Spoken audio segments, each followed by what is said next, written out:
एक बुजुर्ग हज के सफर पर गए थे। जब वो एक जगह से गुजर रहे थे, उनके हाथ में एक थैला था, उसमें कुछ पैसे थे। अचानक एक चोर उनके हाथ से थैला छीनकर भाग गया। जब चोर काफी दूर निकल गया, तब अचानक उसकी आंखों की रोशनी खत्म हो गई। आंखों की रोशनी जाते देख उस चोर ने रोना शुरू कर दिया।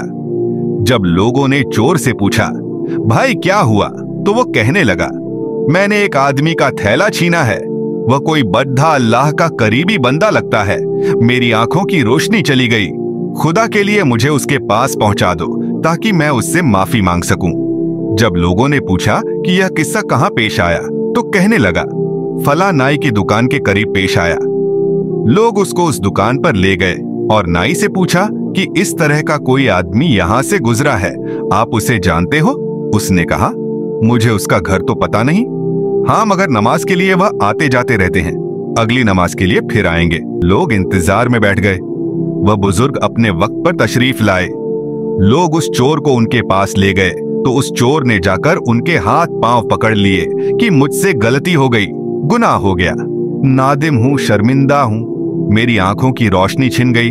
आप अपने पैसे वापस ले लीजिए और मुझे माफ कर दीजिए ताकि अल्लाह ताला मेरी आंखें ठीक कर दे। वह बुजुर्ग कहने लगे कि मैंने तो तुझे पहले ही माफ कर दिया है। यह सुनकर चोर बड़ा हैरान हुआ। कहने लगा, हजरत, मैं तो आपका थैला छीनकर भागा और आप कहते हैं कि माफी मांगने से पहले ही माफ फरमा दिया। वह फरमाने लगे, हाँ, मेरे दिल में कोई बात आ गई थी।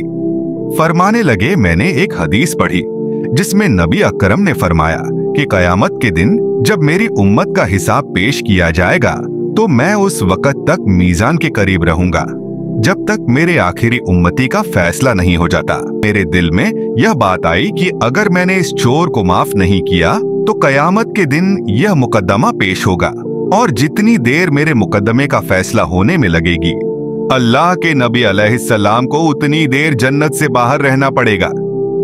इसलिए मैंने माफ कर दिया कि न तो मुकदमा पेश होगा, न ही मेरे महबूब को जन्नत में जाने में देर लगेगी। वह जल्द जन्नत में तशरीफ ले जाएंगे। Thanks for watching.